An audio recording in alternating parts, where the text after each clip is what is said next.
agora, né? Fim de ano, os campeonatos já estão no fim, começa o planejamento para a temporada que vem também. E o mercado da bola, a gente gosta de mercado da bola aqui no De Primeira, né? A gente começa falando do Flamengo, porque o Grêmio está interessado no Everton Cebolinha, do Flamengo. E ontem ele até deu uma entrevista para os nossos colegas da ESPN, dizendo que agora no fim do ano vai decidir lá o que vai ser da carreira dele. Ele fala, ó, quando acabar o ano vai decidir o que vai ser. Tem o contrato com o Flamengo até o fim do ano que vem, mas preciso de espaço, preciso jogar. É um ano de Copa, preciso de visibilidade. Quero ter essa sequência que estou precisando. Essa visibilidade também para o ano que vem, seja aqui ou seja em outro lugar. E aí começam, né, a sondagem, os interessados. Nessa época vai ser todo dia isso, né? E o Grêmio surge como um dos interessados. O Grêmio que conhece muito bem o Cebolinha, porque ele surge ali, né, cria da base, depois vai para o Benfica, mas foi campeão da Libertadores pelo Grêmio, já tem uma identificação grande. Samir, seria interessante pro Cebolinha e pro Grêmio, e tá pensando em Copa do Mundo, hein? Tem objetivos aí ambiciosos. Falou que quer jogar, cresceu nessa reta final no Flamengo, é bem verdade. Entrou bem na final. Entrou bem na final, né? Teve um crescimento aí relevante, importante. Mas é claro, né, que é um time com tantas opções que a concorrência é pesada. Eu acho que seria uma boa pro Cebolinha, seria uma boa pro Grêmio. É um jogador que hoje a gente pode até dizer, né, está quase em extinção no futebol brasileiro. É claro que vai depender muito, né, do que o Flamengo pensa em relação ao Cebolinha. Né, a gente já ouviu dizer, o Flamengo vai fazer um desconto, o Flamengo vai facilitar. O Flamengo pagou caro, né, pelo Cebolinha. Mas pensando no Grêmio, um baita reforço. É um jogador que pode atuar pelos dois lados do campo. É claro que ele vai bem, né, do lado esquerdo. É um grande reforço. E tem alguém também que está de olho nele, que conhece tão bem o Cebolinha como o Grêmio. É um tal de Corinthians, não? É o Dorival Júnior. É o Dorival. Que trabalhou com ele no Flamengo. Só que a situação do Corinthians, tudo que a gente for falar de mercado da bola do Corinthians, tem que falar do Transferban. Opa, vem assim, né?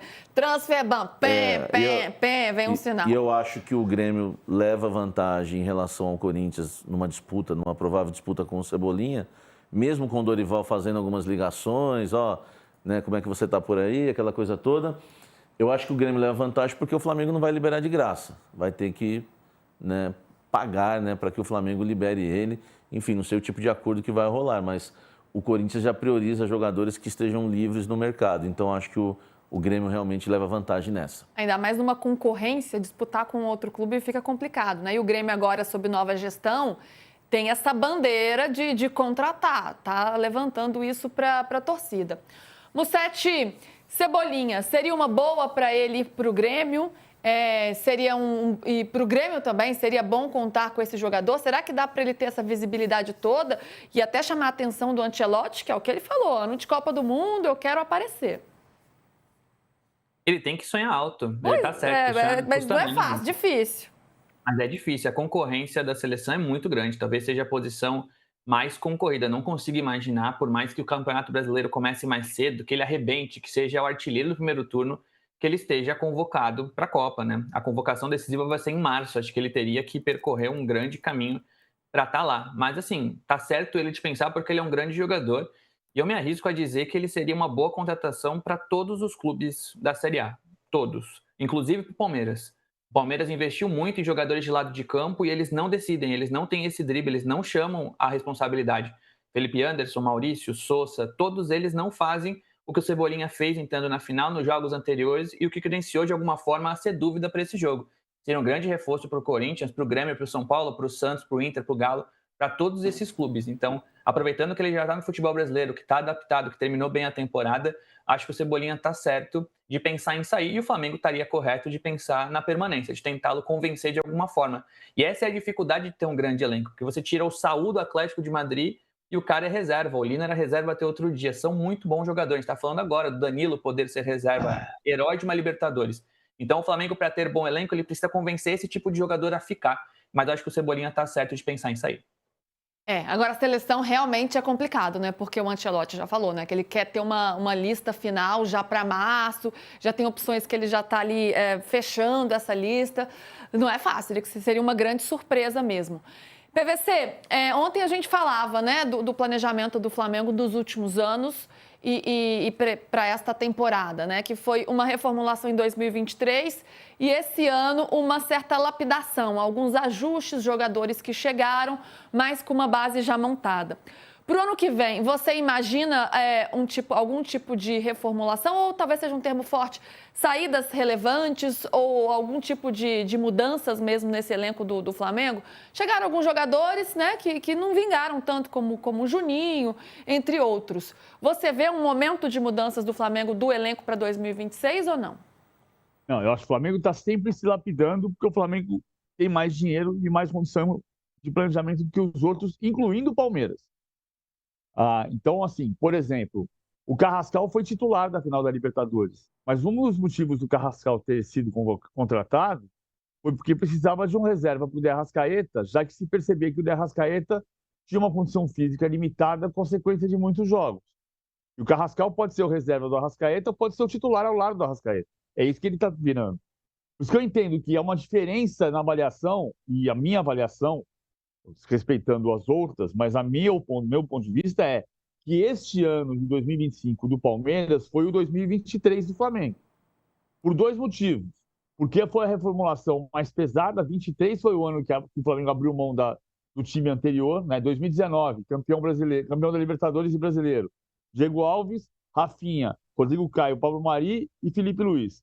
William Arão, Gerson, De Arrascaeta, Everton Ribeiro, Gabigol e Bruno Henrique.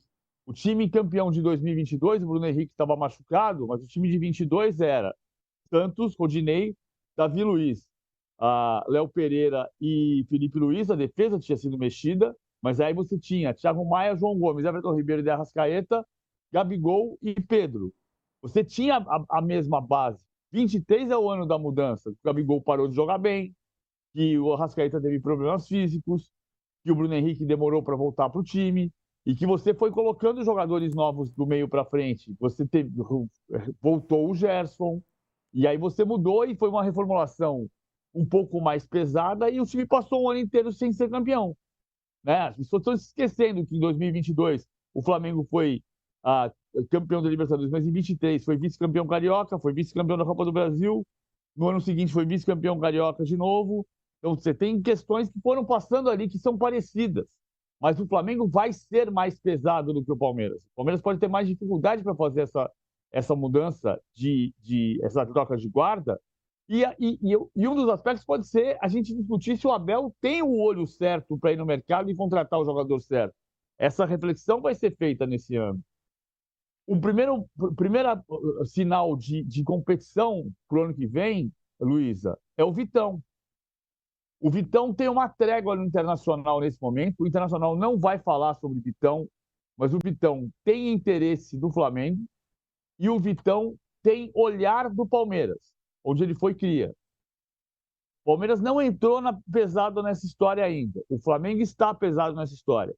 Mas isso vai acontecer segunda-feira. O Inter dá uma trégua e fala, ninguém fala sobre isso neste momento, mas na segunda-feira volta a falar que a prioridade do Inter é escapar do rebaixamento.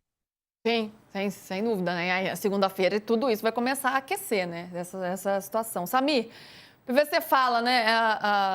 A tendência sobre como o Flamengo está melhor nesse momento, não só pelos resultados esportivos que estão se mostrando em 2025, mas pelo poder financeiro também, que embora o Palmeiras tenha feito tantas contratações e até mais em termos de investimento que o Flamengo tem uma receita maior. E agora conquista uma Libertadores e muito perto de um brasileiro, enquanto o Palmeiras está perto de passar um ano sem títulos. Luiz, desculpa. Oi. Só um ingrediente a mais para colocar para o Samir. A gente perde de vista que o Palmeiras gastou 701 milhões de reais, porque se reformulou o elenco que a gente está falando agora há pouco, mas porque vendeu Estevão, Vitor Reis e Richard Rios. E arrecadou 718. Então, a conta dá 701 de saídas e 718 de entradas. E não é fácil você substituir Estevão, Richard Rios e mesmo o Vitor Reis, que ia ser o zagueiro desse ano. Não ia ser o Murilo.